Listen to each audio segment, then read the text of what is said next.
Time's up, Admiral. Here it comes.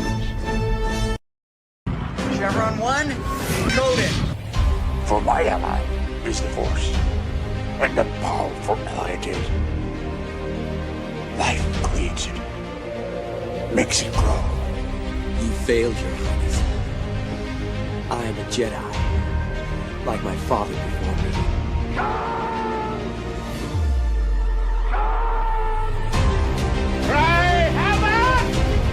And let's set the dogs of war. Chevron 2 encoded. Conan, what is best in life? Crush your enemies, see them driven before you, to hear the lamentation of their women. It's all in the reflexes. Well, also said you're heavy into martial arts, Tai Chi and all that killer stuff. I suppose we have to register you as a lethal weapon. Chevron 3 encoded. And somebody ought to belt you in the mouth. But I won't. The hell I will. Chevron 4 encoded. Do you expect me to talk? No, Mr. Bond, I expect you to die. Chevron 5 encoded. You take the blue pill. The story ends. You wake up in your bed and believe whatever you want to. You take the red pill. You stay in Wonderland. And I show you how deep the rabbit hole goes. Chevron 6 encoded. While you can, monkey boy. Great Scott. Back off, man. I'm a scientist.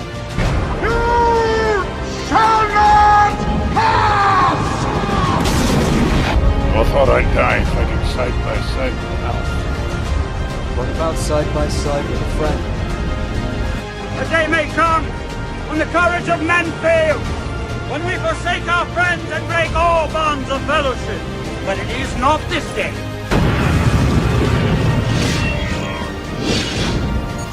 Chevron 7 is locked.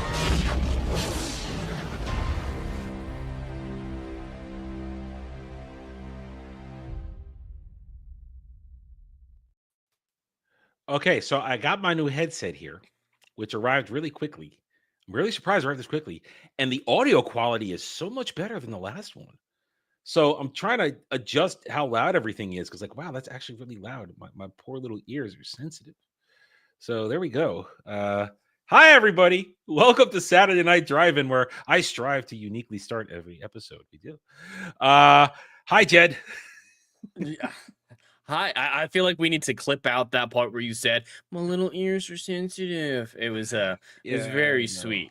Yeah, Totally against your brand, though. So I think we might need to clip that out. But it is great to be here. I am a little under the weather, though, so I'm hoping that I can bring a good argument to say why this movie is not as good as the original. I'm gonna hate on this movie a little bit. It's still a fun movie. You but hate it's gonna love it. seem You yeah. hate love it. You hate. I don't know if I'd put it like that. Okay. I feel like if this movie existed in isolation, I'd be fine with it. Like, yeah, it's kind of fun. Not really have a whole lot of strong opinions on it, but with what came before, it's gonna seem like I'm hating on this movie. It's a lot of subjective bias when you get into that chat. But yeah, again, I'm a little under the weather, so it might not come out as strong as it could. I don't know what it is. Last night we went out for Beardo's birthday. Things got crazy. A lot of people I don't know interacting with them, so I might have picked up something. It's that type of sick where you sleep for 12 hours and still feel dead inside afterwards. I woke up at 1:30 this afternoon. Oh, I woke up only a little bit before that. That's because I went to bed at 5. Yeah, no, I went to bed around 1. So yeah. Well, we'll do our best. And listen. We know that you love Alien, and let's get this out of the way. Alien, especially the director's cut, that is a work of art. That is Ridley Scott doing his full cinema auteur thing, where you're making use of every ounce of director genius and relying on an excellent cast to nail it. And also, it's a horror movie in a sense. It's a suspense thriller horror movie. This Aliens is James Cameron to the T. It's James Cameron. What he does, he picks up somebody else's franchise and then transforms it, but he does it successfully for the most part. So that understanding those ground rules, we'll be able to come to, I think, happy median. Yeah, I love the way that you put it last week. Is Alien is art and Aliens is just dumb fun.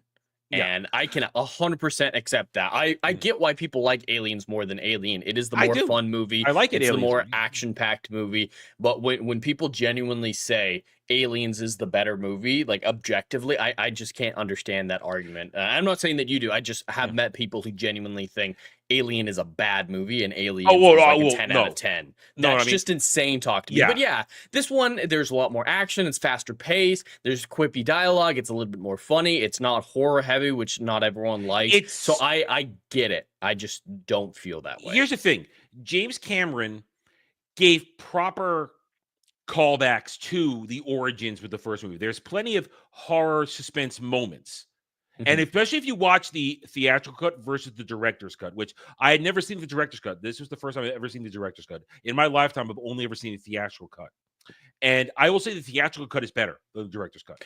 I would agree, especially because of one scene, but we can get there. into I that think there's like 3 scenes that I don't remember the director's cut very well. So the 3 scenes of the director's cut that don't need to be there make it worse and make the theatrical cut better because it feeds into honoring the first thing.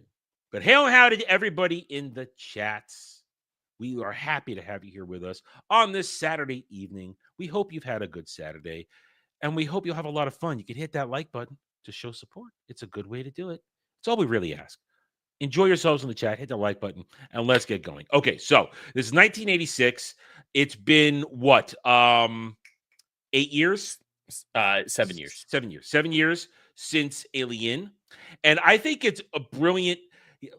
Could we say then that James Cameron is the master of sequels? Is that fair to say?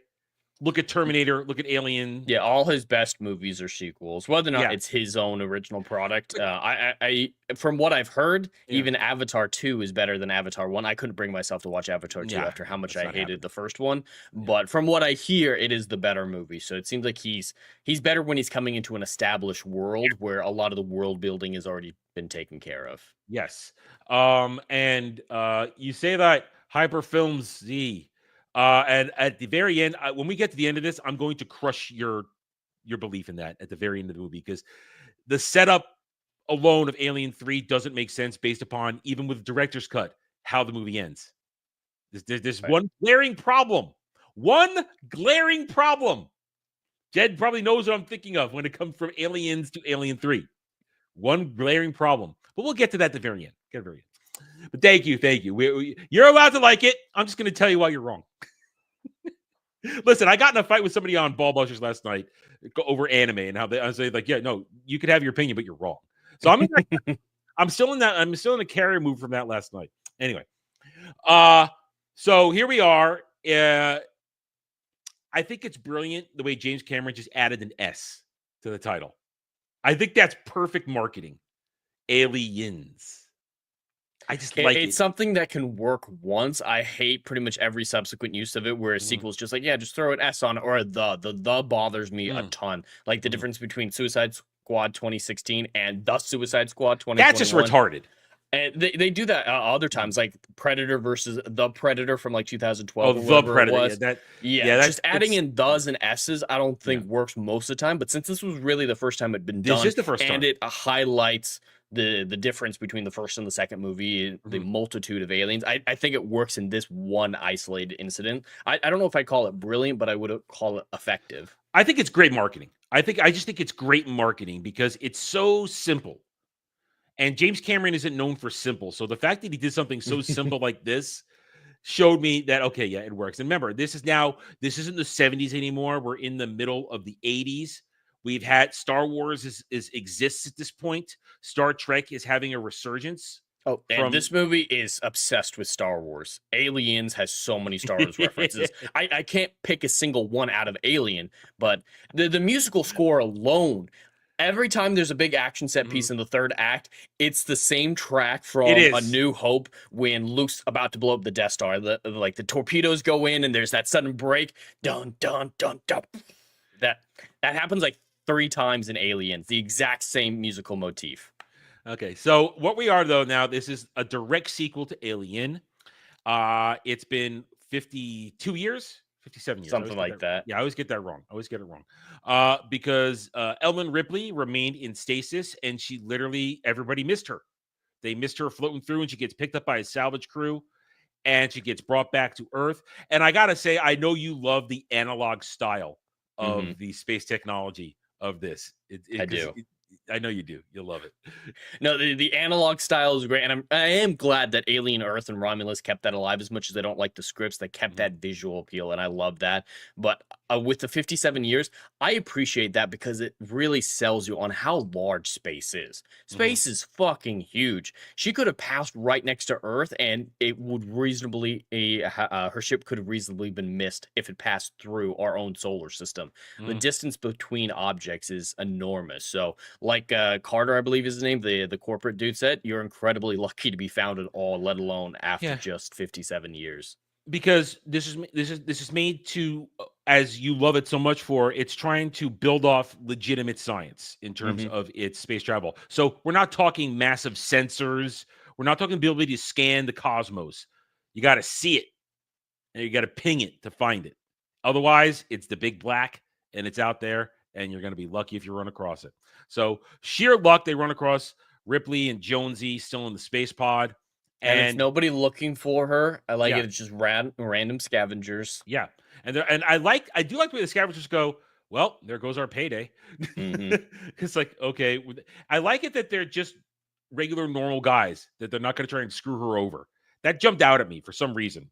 A modern take on this would have started with an action sequence about trying to stop them from killing her or jettison her so they can get their product. But no, they're just blue collar workers, and I'd like that it doesn't have to portray everyone as evil. I think they go a little too far in the second and third act with Carter, the corporate dude. I like it when there's a character who you think might have ulterior motives. Money is the bottom line of everything, but then turns out that he, is still, there are reasonable bottom lines.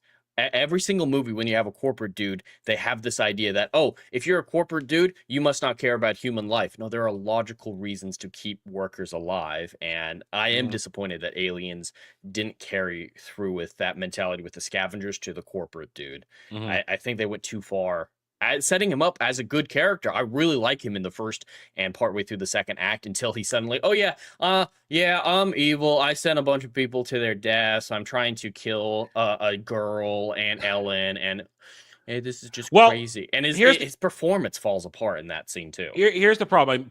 This is when Paul Reiser was starting to become a thing. So he was the easy fit of kind of a Weasley type of character. It was a very easy fit for him. The biggest problem, though, with that is one of the things I really do like for this movie is the world building. I like it that it expands the world, it expands all that stuff. And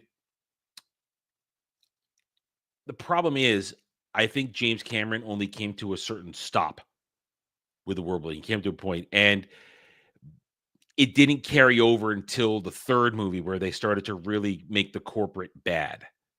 This one, Weyland-Yutani, I think it's fair to say they willingly sent those people to the planet knowing that there were xenomorph eggs there and stuff like that. That is not what's shown in the film. And in the director's cut, they showed it. In the theatrical cut, they make it very clear that they don't believe in the xenomorphs, and it's only Carter sending the message to the colony saying, hey, go check out this derelict ship at these coordinates that leads to them finding the eggs, moving the eggs in. If Weyland-Yutani had, and I actually like this because it supports my interpretation of the original film, is that in the original film, Ash just had a subroutine that's went with Mother about the whole lines of, hey, if you see evidence of aliens, prioritize aliens over the crew. And that's just why they went to the beacon and did all of that. And this film, I think, supports it, because if Weyland-Yutani had known that the ship was there, believed that the ship was there, and all of that, the researchers would have immediately started researching the xenomorphs instead of waiting until they got the signal from Carter and started experimenting with the eggs. Because they were very clear in the lab. These only came in a few months ago. After Ellen was woken up, that's when the first xenomorphs were being moved into the colony. Why would they have stayed there for 20 years and not investigated the derelict ship if Weyland-Yutani had known about it? That would have been the point of Weyland-Yutani sending people if that had been the case. That's a good point. I will take that point. It's a better point. And the movie, I might be confusing different things here with the way I looked at it, because again, the way the director's cut is structured, there's sometimes conflicting narratives going on is the problem. And because because one of the things they do is they show that implementation. They show Newt's family heading out to the space jockey ship. And that's one of the things that ruins it, because you shouldn't see somebody being face hugged.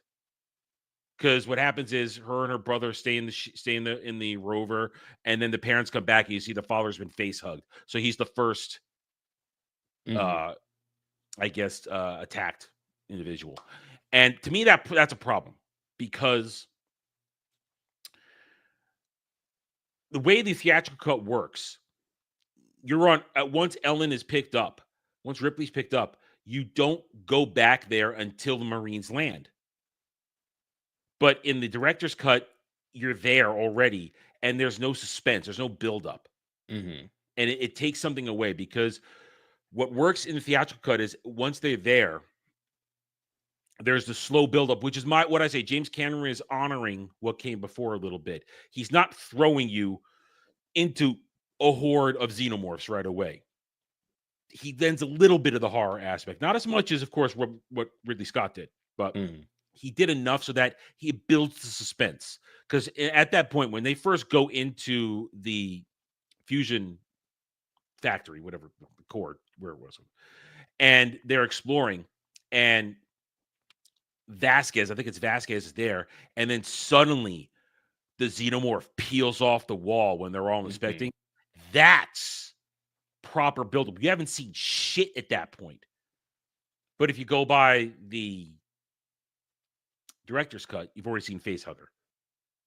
And it's I like the buildup better in the theatrical version. And there are a lot of problems with the director's cut. Didn't remember that scene took place, but yeah, pretty much everything I know as the differences between the two, the theatrical cut is the superior version. It is. Because like you're saying, you're losing that sense of suspense, that sense of dread when the Marines are going into the terraforming facility for the first time.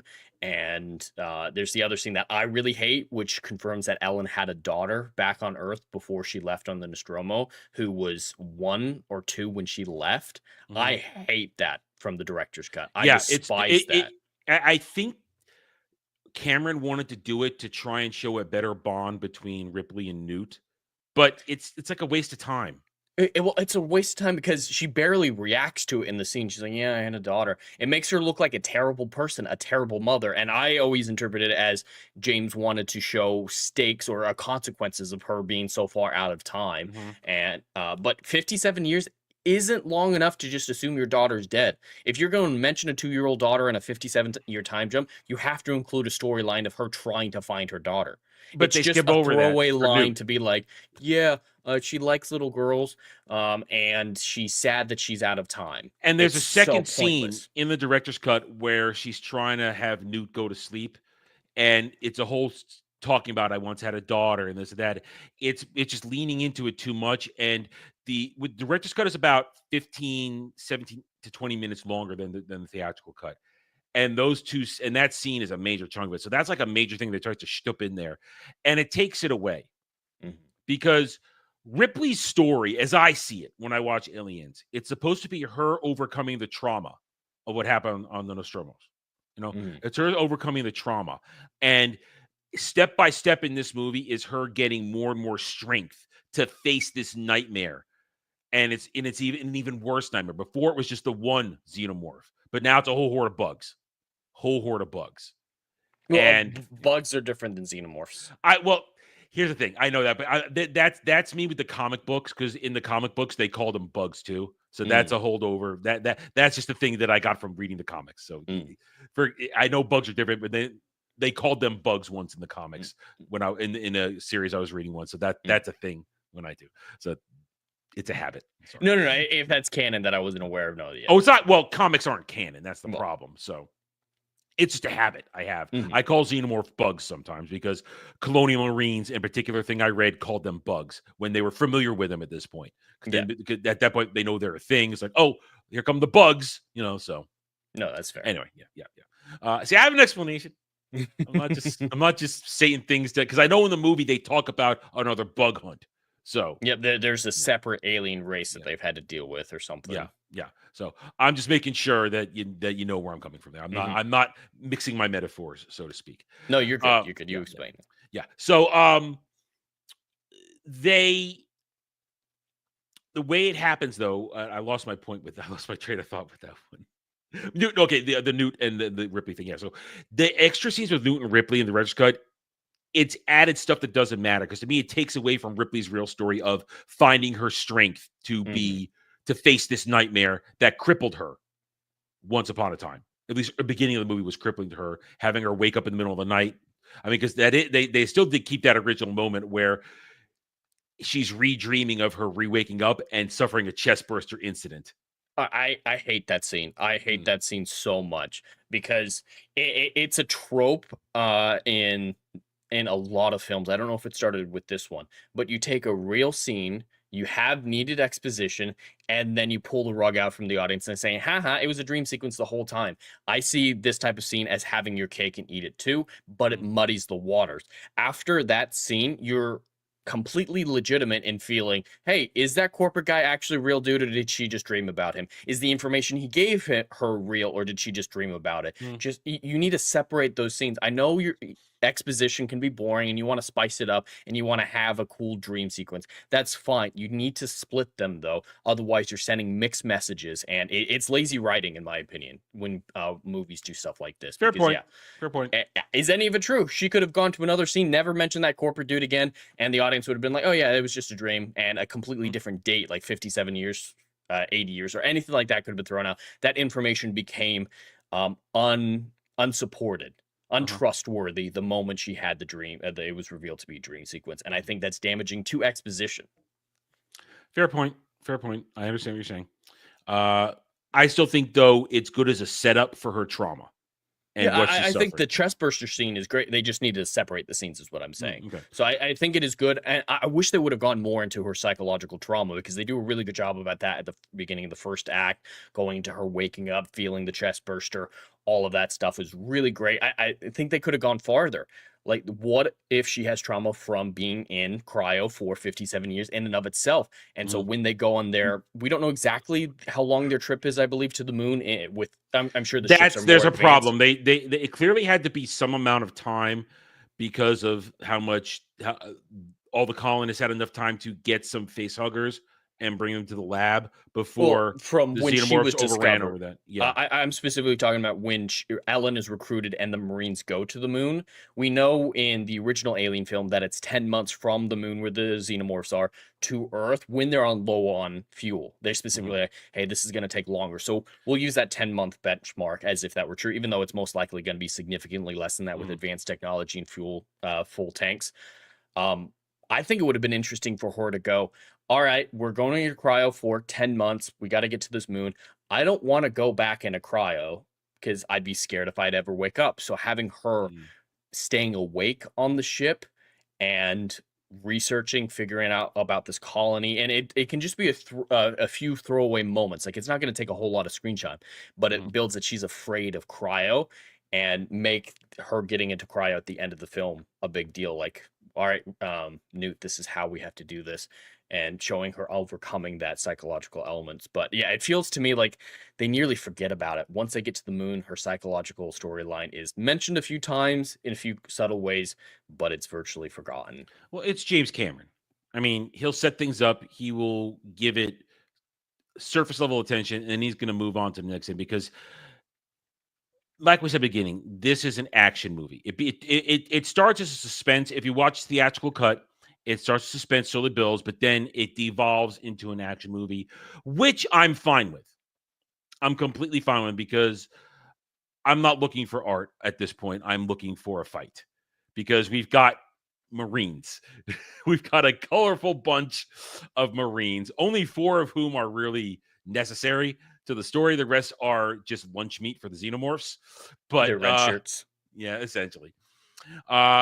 Well, they're there to show how vicious the xenomorphs are, and how vicious more than one is, because I think that is something that I do like in the movie. We know that one xenomorph against a bunch of untrained people clearly is going to own the day. But we're talking about now a bunch of xenomorphs under, and I know you hate this because you mentioned me last time, and we'll talk about it in a few minutes, under the direction of a queen with rules of engagement where they're not necessarily out to kill, but they're out to harvest. How they're going to engage. And you're engaging against Marines armed to the teeth. Of course, the Marines got gimped when they realized, oh shit, we can't shoot live rounds in here. We're going to hit the fusion core and cause an explosion, blah, blah, blah. But then, Vasquez and her buddy still, reloaded and we're ready to go hot in attack. But I think it was necessary at that point once it gets bad. And I give James Cameron some credit. You never get a clear shot until later of the xenomorphs. It's a lot of quick cuts in and out or quick shots, only see part of it here and there. I think it still managed to do a proper homage to never getting a clear look at the xenomorph in Alien until later in the movie. That should be the rule of thumb. The draws method should be applied to every Alien film. Yeah. Although it was necessary, I think, to have the queen. And I know here's where we might as well get into it now. I know you mentioned to me last time when we were talking about this, you are not a fan of introducing the queen. I'm not a fan of a lot of the xenomorph changes in this film, and even the ones that you mentioned with having a multitude of xenomorphs. I get one xenomorph more than enough for an untrained crew, but it's still they're pathetic in this movie. Vasquez pushes one with her foot and kills it with a normal ass pistol. The xenomorphs are chumps in this film. They're only frightening and scary because they have so many numbers. If there were 10 xenomorphs, movie's over. Hey, we'll shoot them up and it's all good, mate. They're just a horde. They become scary because of a horde mechanics rather than one enough to take out a bunch.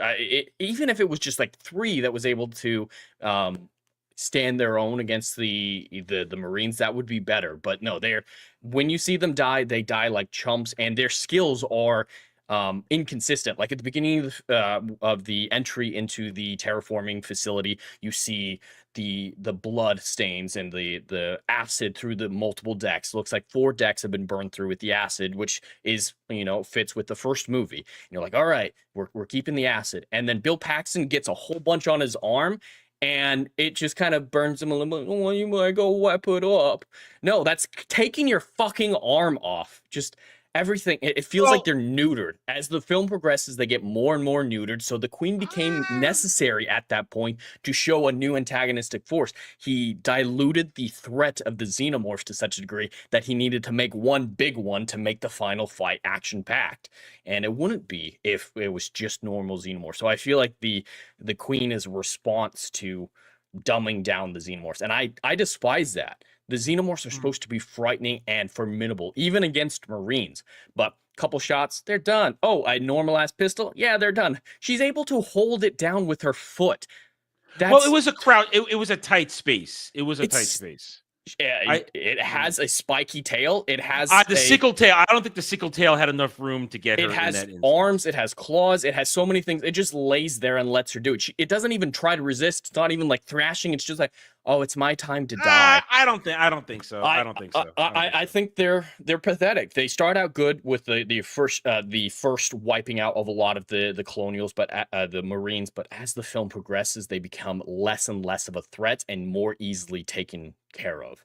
And it's just disappointing. I think that's why the Queen exists, because they made him so easy to deal with that you needed something that was a more formidable threat. Well, and the Queen fight's great. I think it shouldn't have had some music, but the Queen fight's great. Oh no, I think the lack of music is actually better. I was thinking about that. I think the lack of music when Ripley and the Queen are going at it, I think that makes an even stronger scene, because it's just you hear every little bit of it. Now, well, to counter what you said, I somewhat disagree. I think that they're still aggressive enough of a threat.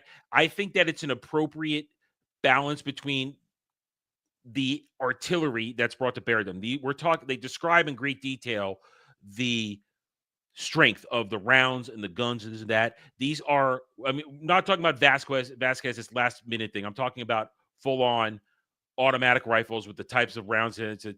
Those things are meant to annihilate something. And I think it's a fair thing to have a balance of, yes, these things are tough against anything. But if you come at it with good artillery, good hardware, you're going to put a dent in them, which to me, I'm okay with the changing of having it be kind of a, for lack of a better term, even though we're talking 20 years later, a Zerg mentality where it's a horde, because we go back to Alien. There were lots of eggs there. There were just nothing for them, for a face hugger to host onto, until the crew of Nostromos just kind of wandered in there and got it. So, one, something had to have laid those eggs, in my opinion. Whether or not Ridley Scott came up with a queen or not, and when he came up with the idea, I'm not going to venture to think about that. I don't know if we even discussed it in the previous review when we did Alien. I don't know if that topic came up, but something had to have laid the eggs. So to me, it makes sense that there was always a queen there somewhere on the planet. Maybe not in the space jockey ship anymore, because she had to be there at one point in laying the eggs, but she had to be there. So I think the queen's existence is a necessary continuation of the logical thought there. Now, as to having her be tougher than that, well, of course, I think the top of the food chain of a species is going to be stronger than everything. Now, this is now non-canonical stuff I'm going to bring in here, but that's a small queen too, by comparison to other queens I've seen in other Alien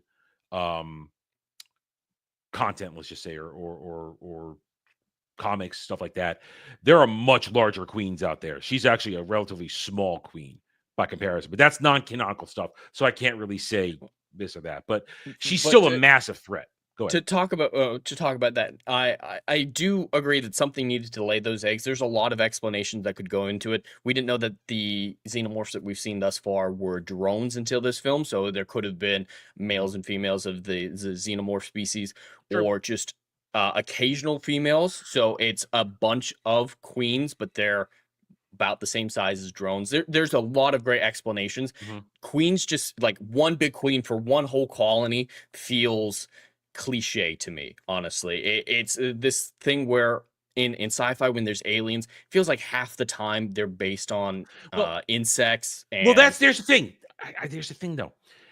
There is that theory that insects are not native to Earth, that they at some point landed on a meteorite and survived and spawned because of their evolutionary path. And there's that joke, there's that conversation in the movie talking about where Hudson, Bill Paxton, keeps talking about ants, and Vasco says, no, those are bees, and they joke back and forth. But I think it works that an alien, that the xenomorph exists in a hive mentality rather than a traditional mating species like that. So I think it works because it leans into that theory a little bit, which I don't know, I can't say if it's proven or not, but I like it. It adds it's not founded in scientific communities. Yeah, I know. But I like, that's why I'm saying it's science fiction. It works though. It adds that alien-esque feature, because bugs are very alien on our planet. They're weird, they're creepy, they're nasty, and I like it that they applied that theory to this, because I knew that was going to come up today. I knew it. It's one of my lesser problems with the movies. Like, I can see why it makes sense. It just feels like the most obvious thing. So I wouldn't classify the queen as a flaw. It's just missed opportunity is what I classify it as. So the existence of the queen is not going to count against my score. I just think there was a lot more interesting things that could have been done. And that applies to most of my thoughts on this film. Is there's not a ton of flaws, but there's nothing that goes above and beyond the first movie. It's incredibly shallow. And I feel like the queen falls into that category, because I'm not going to argue that. The first thing you're going to think of when you see a bunch of eggs is, oh yeah, what laid these? Was it one thing? And so it just feels like the most obvious solution to me. And that's why I have a personal problem with it. But no, I don't have a objective criticism when it comes to the queen. I mean, because it is shallow. I mean, perfect example of shallow. I think it's great when Ripley finds out that Bishop is a synth, played by the great Lance Henderson. Look, we got to say this cast is just as good as the previous movie's cast. It's a fantastic cast. When I mentioned Bill Paxton, the only man to be killed by a xenomorph and a Yatya, the only man. He's got killed by both. But it's a great cast. But Lance Henderson, I love Lance Henderson. Love him. And when she finds out he's a synth, she freaks out. Problem is, even though Bishop proves over and over again throughout the movie that he's trustworthy, we get it and then we get away from it. There's not enough for her to have overcome her distrust of synths. So that's the problem right there. Because by the end of it, it's like, oh, okay, we're good buddies now, and I trust you. There should have been more to it of her still being so untrustworthy until that last second where, okay, you proved you're not a son of a bitch like Sir Ian Holm. And that could have been easily explained. I agree. The turn in her perception of Bishop and synths in general was too quick, because as she knows from Ash, a synth can be programmed to have aliens be prioritized above humans. So he could have 100% been like, hey, I'm hoping that when she comes back, she brings a sample of the alien with her. And so that's why I'm waiting here to pick her up. There are reasonable, malicious explanations for that one action that seems to be the tipping point for her trusting.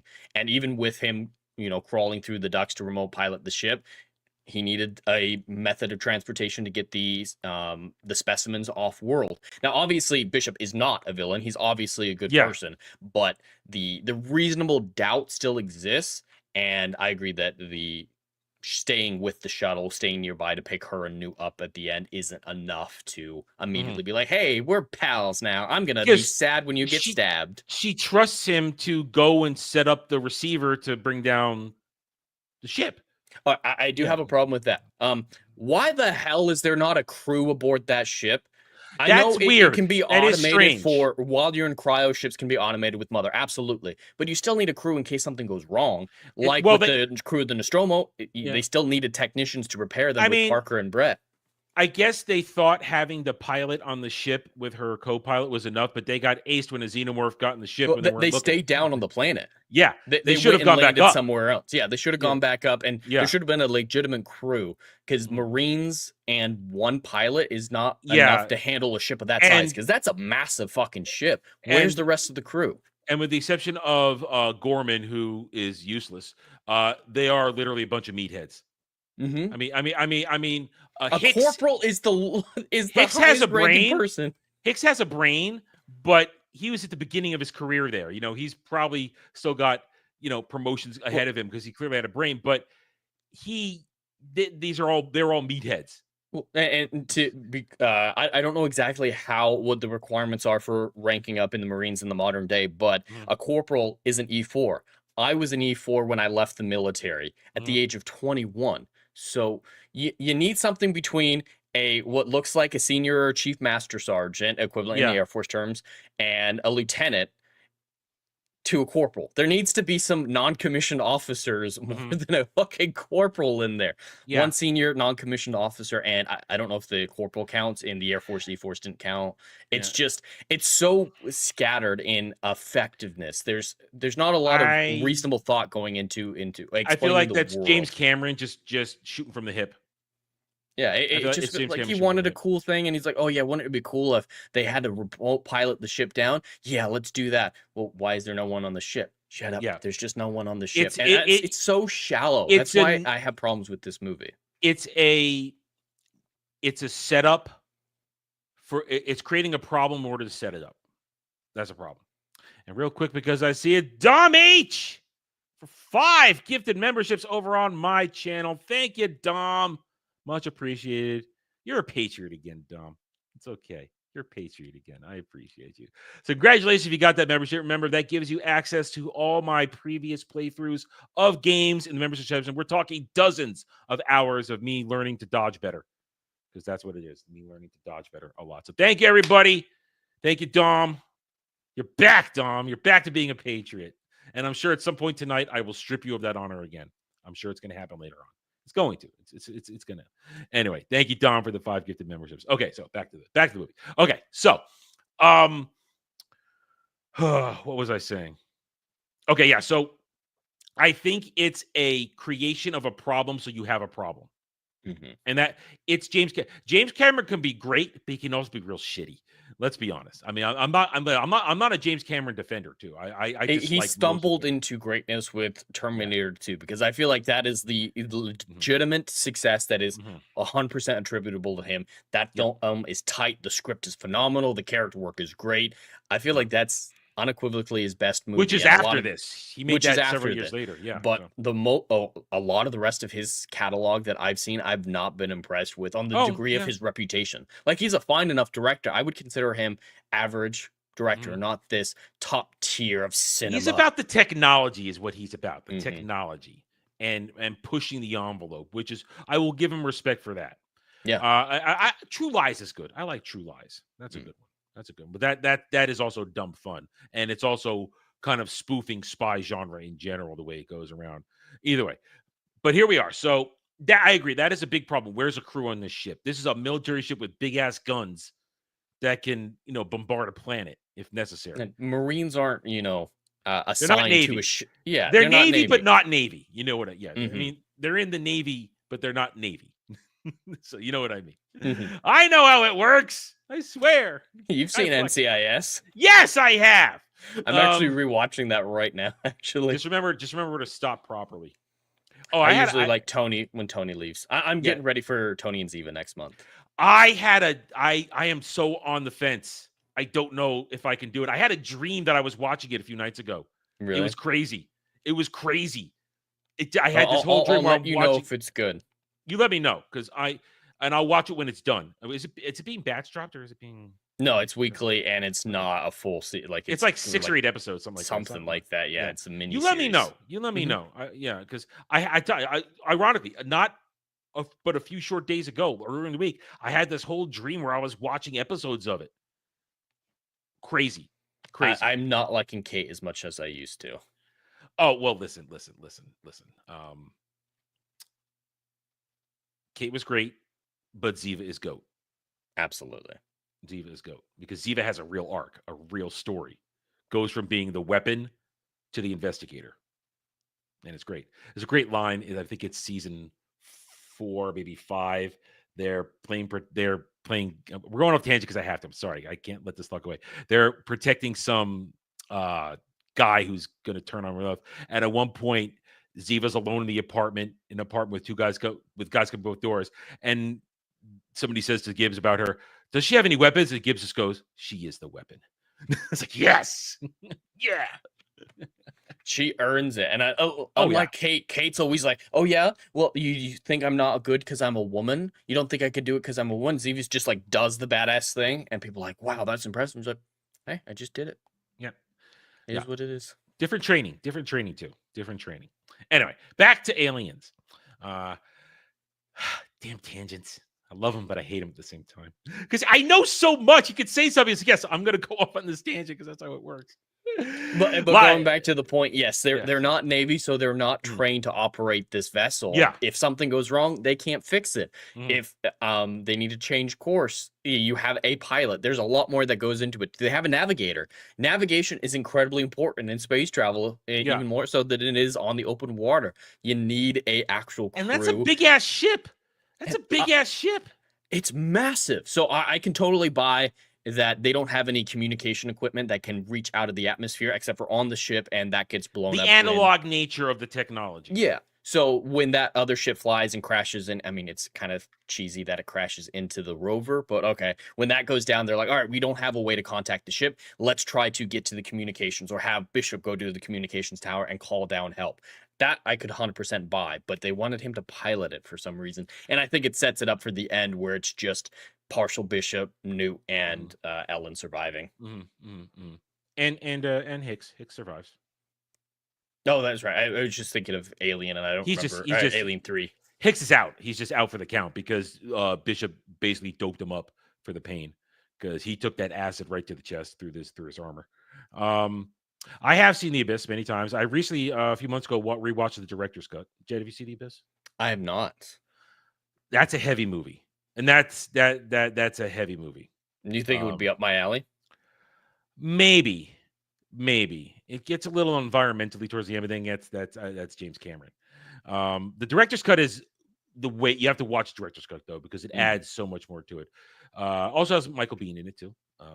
I think you might like it because of the science of diving, because they're very accurate to some of that stuff about what might happen to you with pressure sickness and stuff like that.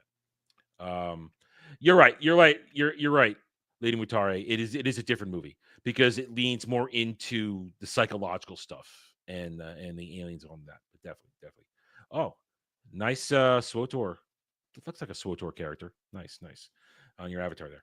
I spot that stuff. I see so few people who play SWTOR anymore these days, and I haven't played it for a while myself, but I think I spotted it there. Anyway, all right. So back to the movie. Let's see. Where do you want to go from here? Do you have anything you want to bring up? Because essentially, the movie is this.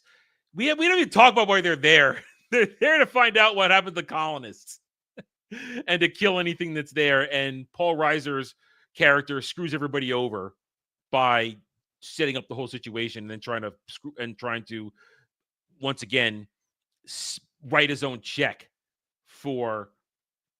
by smuggling in either a face hugger or somebody impregnated by a face hugger so that you can get a xenomorph. And it all falls apart because the xenomorphs are smarter than they knew. The Marines get wiped out, and then it's basically trying to get out of there because they get on the time limit. I do like the way they say, let's blow it all the fuck up just to be safe. And everyone's like, yes, let's do that. Oh, wait, we can't get out of here now. Oh, it's going to blow up anyway because we did damage the fusion reactor. So they're on a time limit, and it's all about getting out of there. And it's basically survival is what it is. It's all about survival. And in the end, third act is full-on action movie at this point. Shooting, going back and forth. And I still love it. I love it because I love it for the fact that Ellen Ripley continues to conquer her fear and get stronger. And even if you take out the whole mother-daughter, surrogate daughter stuff with Newt, I love it that she overcomes her trauma and will now, because of Newt, who is really well collected as a child after seeing all that stuff, really holds it together really well. Weird writing. She has some funny moments. Like her humor, I think, is good. But you know what the problem is also, and I think I caught it watching it this time. That little girl had I think she must be British because she had a little problem holding her American accent in check sometimes. It was. I have a little bit of a funny behind the scenes story with the new actress. Do you know about the story? Probably not. All right. So you know that moment, it's in the theatrical cut a little bit, but I think there's a lot more of it in the director's cut when it's just Ellen, Newt, and Hicks on their way out to meet up with Bishop. It's really near the end of the film, and she slips away and goes down that slide into the water area. Yeah. So that slide section, when they were filming that with the new actress, she just, every time they filmed it, she'd do something wrong so badly that they had to do it again. And it was happening over and over and over again. And no one knew why this take just wasn't happening. They couldn't get the shot of her sliding down that air vent. And eventually James Cameron figured it out, walks up to her and says, all right, get this next shot right, do it perfectly. And we don't have anything else we need from you for the day, so you can slide down it to your heart's content for the rest of the day. Next take, did it perfectly. She just wanted to slide down that area. She was having so much fun, she kept messing it up on purpose. That's a kid, man. That's a kid. Nothing wrong with that in the end. I think that's great. But yeah, so eventually Newt gets separated and she gets taken, and Ellen's says, I'm gonna go get her. And I think that's great because at that point, she's all that's left because Hicks took the hit from the acid. And as a kid, watching this as a kid for the first time, like 8, 9 years old, watching her gear up to go, that just gets you pumped up, man. I got pumped up. And, oh, wait a minute. You're a guy. You should not be getting all pumped up watching a chick go off to battle. No, Ellen Ripley has earned her badassery at this point, okay? She survived all this shit. And now she's going to go save this little girl. She's going to go down into the hive. And she's going to do it with badassery. Duct taping the flamethrower and the gun together. Loading up with the grenades. Being smart to bring flares so she can find her way back when they're escaping. I love it. I think it's great. And she even had, it brings into all the little things that Hicks taught her about how to use the guns properly, stuff like that. She remembered it. She even had trigger discipline. I noticed it. She had trigger discipline. I'm like, yes, that's good. because she was a warrant officer, so she probably had some level of firearms training. So I love it. She goes down there, and then this is where you get, once again, I think James Cameron honoring what came before. It's so oppressively horrific down there. Close quarters, the xenomorph biology spreading everywhere to turn it into a hive, and then finding the egg cretch and having the queen be there, the turn around to see the queen come down. And that's magnificent practical effects. Remember, this movie is practical effects galore. The queen practical effects are outstanding. And it looks so good. They even managed to make her not look stupid when they have her, going at them, crawling across, like running across stuff. They managed to make it look good because get that camera angle just right, so it doesn't look like she's just flailing about as she runs across floors and stuff like that. I think it's all great, comes together, and it does culminate in what I think is a fantastic one-on-one fight between Ripley in the loader and the queen. Because here you have to understand this too. I'm watching this during its original run. A couple years later, I was a little too young to watch, but I saw it a few years later when it's on television. And I'm already a kid. I have seen a lot of Robotech. I've seen Voltron. I've seen monster stuff. In a very encapsulated moment, I'm getting a mech versus a kaiju. And it's just speaking to all my little weeb nerd levels. And it's like, yes. And it's a well choreographed fight within the confines of what it is. It's a grapple fight, and it's good. It's not backflipping, jumping around. The sickle tail is used brilliantly. And we know how strong the queen is, because she just, with all arms, rips Bishop in half. And there's a little bit of body horror for you too in that moment. James Cameron gets a little bit of body horror with Bishop just oozing synth blood everywhere and his spine wiggling, and he's covered in shit. He's spitting up, and it's great. I think it's a great final moment of it all. And like you said before, or like I said before, I like it that there's no music in that fight. It's just you hear the this and that, and Ripley's. I mean, also that line, "Get away from her, you bitch," that was iconic for years. And I'm going to come back then my final thoughts on this about that. It's iconic. And then you hear her frustration, her anger, her rage at fighting against what to her now is the peak of this nightmare that has been plaguing her for all this time. And she fights it off, and then fights it. I think it's an intelligent fight too. It's an intelligent fight showing smart fighting. And I love it. And then now I do have one problem. My only problem with that is, how is she climbing out of that cargo thing with that vacuum pulling on her? No, I might have missed it, but why didn't she just close the outer airlock door after I the queen don't left? think there was a closing mechanism within there. I think the closing If mechanism, there's an opening mechanism, there's a closing mechanism. Maybe it only would close part of it. I don't know. Maybe she need to close the whole. I don't know. That is the one part that is a problem here. Why not reverse the lever? The wheel was broken. Fair enough. Maybe I missed it. And she had to go up to the hatch to get the buttons to close it. But it's a great scene, and I love her segment. And at this point, it puts Ellen Ripley on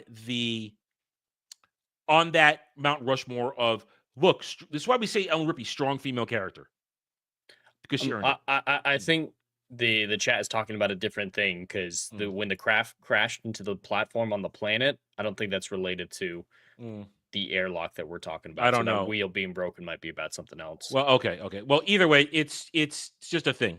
So that's my one part. I just worry, how did she like pull herself up there? I don't know.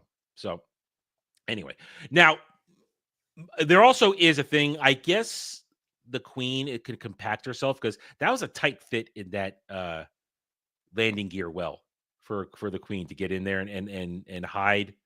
Now it does make sense, because when Bishop gets rocked over, the ship does shift over to where the queen was. So I was waiting to see, because I couldn't remember, has the queen get on the ship? Okay, the ship shifted over. She could have scrambled they up showed inside that. the wheel. Yeah. No, I think that's the moment lady in the chat's talking about. We're talking about when the queen is ejected from the mothership out in space and killed. That's the airlock we're talking about. No, it shows enough that we can 100% buy. I buy the now, lander. Here's where I'm going to ruin somebody from in the earlier chat. get the name right, Hyperfilm Z, when he said, Alien 3, here's where I'm going to have a problem now. So it's a complete victory. Ripley wins. Newt is safe. Hicks is sleeping it off. Bishop is also now going to sleep it off, get repaired. Remember the whole point of Alien 3 is when they clashed, she got face hugged. There's the Queen didn't have time to drop an egg. There, because literally they get out of the dropship, and Bishop is literally ripped in half as she emerges from the ship. The only time we saw her laying eggs was with that full contraption thing that is gone. She needs the thing. Is that part of her? Is that biological? Is that a machine that they crafted? We don't get a whole lot of details of how she's able to detach a thing that's twice the size of her body and go flying. The egg sac is a process because it has to go through the whole thing and maturation and drop out as a fully formed egg. So there's no way she had time to lay an egg. And I don't want to hear leftover. I don't want to hear leftover because you see the egg sac. It's literally a process. So I don't see how that happens. The start of Alien 3 is just ridiculous. But yeah, dropping the egg somehow, and then the emotional resonance of the victory at the end of Aliens with, it sucks that so many people died, but at least there's Hicks, there's Bishop, there's Newt, and there's Ellen. And then that movie starts and like, oh yeah, everybody but Ellen is just dead now. Yep, they're all gone. That's why I say I basically, this ends at Aliens for me. I find most of the rest of Alien 3 inoffensive. It's not good, but it's not damaging to the canon necessarily, like pretty much every subsequent entry. Because this movie is hurt a lot by Romulus, by Alien Earth. It's hurt a lot. Aliens especially. Have you watched another episode of Alien Earth yet? I did. Let's just say the xenomorph that they've been building up to gets ganked in like 2 seconds off screen. Oh. Off screen. By a dagger. Oh. Well, here's the thing, though. Now, going back to this. Now, remember, I wanted to say this with some of the lines. This is one of the reasons the Aliens, along with Alien, are both really in the zeitgeist DNA. So many things from this movie still exist in terminology. Game over, man. Get away from her, you bitch. A lot of stuff is in there. So it has stood the test of time for its zeitgeist memeability, along with the original. And that's why it's great. It's one of the reasons it's great. So I understand when you say you like Alien as a work of art better. But I still hold they're two radically different movies. It's comparing apples and oranges, honestly. Well, it's the same franchise. It shouldn't be. See, I think it's fine because I think it evolved. I think one thing James Cameron is good at is evolving something to hopefully branch it on. Because if you take out the rest of the movies from Alien 3 and beyond, there is a large amount of good content between comics and novels that people have enjoyed, and games that people have enjoyed for a lot of years. And it's because James Cameron broadened the lore, broadened the world building. It allowed for more creation. So that's one thing at my heart. What I like about Aliens the best is it broadened the world and it made it have more. Now, of course, if we said they have butchered this franchise, in my opinion, over and over again. And it makes it very hard to take anything seriously after Aliens. So anyway, Fernandez T for $5. Aliens is still my favorite movie. Love hearing you guys talk about it. Well, thank you, Fernandez T. Thank you. That's what it is. Thank you. And we do this stuff because we want to talk about it in a fair and objective, balanced way. And this is about, and more often than not, those of you who may be joining us for the first time in this kind of conversation, because I know I'm getting a lot of new subs lately. Welcome if you're first time watching us do this show live. We don't so much glaze a movie when we have these discussions. We come in here because we try to have an objective discussion, because sometimes we'll love a movie, but we'll pick it apart to pieces to try and balance our subjective love for something and objectively. Objectively speaking, the movie is well made from a special effects perspective, from a director perspective, from an acting perspective, the characters, the interactions, it's all fun. But objectively, Alien is a work of art with everything they did. This is action-packed edge of your seat. I'm having a great time. I want to go out and kill some xenomorphs. Fun. But it's not a work of art. It's just pure fun. And Ridley Scott is a superior director in his time back to than compared to James Cameron. So we can be objective about that. This is a strange one the way we talked about it today, but I feel good about wrapping it up. Is there anything you want to put in there? Yeah, Nope, anything else to say? I'm ready for final thoughts and scores. Yeah, I think we covered it. That's Yeah, the thing. There's not a whole lot to talk about this movie. Yeah, there's just the story, the fun stuff, but that's why we try to take a different approach when we review movies like this. When we discuss them, we want to try and dig into it. If there's something to talk about, we'll talk about it. If it's not, but we still got an hour out of it, so I'm happy. I'm good. All right. As for me, so as I said, I like this movie. I'm not a horror guy, so I prefer Aliens to Alien because I like action movies. I like the broadened universe. I like that we get so much xenomorph action. I like the Marines. I like the interactions. I love watching Ellen Ripley's character grow to be what she becomes, to be the iconic character that she is. But I can understand this is not art. It's just an action movie. But it's a fun action movie. So I give it a solid 8 out of 10. Jed. Well, for me, I can't disagree with all the stuff that you mentioned objectively. It's very well shot. The set design is impeccable. The technical aspects are great. The character work is very good. I relate to all these characters. I like all these characters. They're enjoyable to watch. So objectively, my score is going to be very different from my subjective score. Subjectively, this watch through cemented my opinion that I don't like this movie. I don't care for it. I don't think I'll ever watch it again on my own just because it feels like such a missed opportunity for me in relation to the first film. But even without the first film, I feel like I would watch this movie and be like, yeah, this was a lot of fun, just a standard 80s action movie, but not come away from it saying like, yeah, that was fucking badass. I was bored through most of this film, honestly, watching it this time. And I've seen all the flaws in it that I hadn't noticed a couple of years ago when I saw it for the first time. And it wasn't an enjoyable experience for me. And I understand that is a lot to do with my subjectivity, seeing how great the first film was. Because I consider the first film a near 10 out of 10. It really does speak to me. It speaks to me a lot. So a lot of this is subjective. I completely understand why people love Aliens. It's fun. It is fun. It's that type of fun action movie. So I don't blame anyone or have a lower opinion of someone for liking Aliens. It just doesn't appeal to me on a personal level like the first Alien film did. So separating subjective from objective, that's what I want to put out there. But objectively, there's a lot to still love about it. The action is phenomenal. James Cameron is very good at directing action. And like I said, I understand why people love it, understand why people enjoy it more than the first one. So I can't give it anything less than a 6.5 out of 10. Okay. All right. Listen, you've made it clear. And I don't disagree with from your perspective on it, because if you guys want to watch us talk about Alien, you can go to the playlist. It's there. We talked about it last year. Halloween was right. We did Halloween last year, right? It was a couple years ago, but yeah, we did it for Halloween. I don't remember when we do. We've done this. We've done like over 100 of these at this point. We've done a lot of movies. There's one that I nearly picked for today that I think we might have done. So I don't. Well, I'm gonna hold that one off and ask you. We don't get a choice because next week will be the chat choice. So I will be putting up the poll tomorrow for you guys. You guys will get to vote. We'll give you a couple days because it's going to have to be quick so that Jed and I have enough time to watch it and get our hands on it before the end of the week is over. But there you go, guys. Thank you. We're done. I got nothing. I may or may not be streaming later tonight. There's some setup issues, what we're doing. But you can catch me probably playing games through Dermy Wormy on Saturday. We'll be playing Final Fantasy 14 later tonight. We got to work some kinks out with some things, though. Thank you, everybody, for joining us today. We appreciate each and every one of you.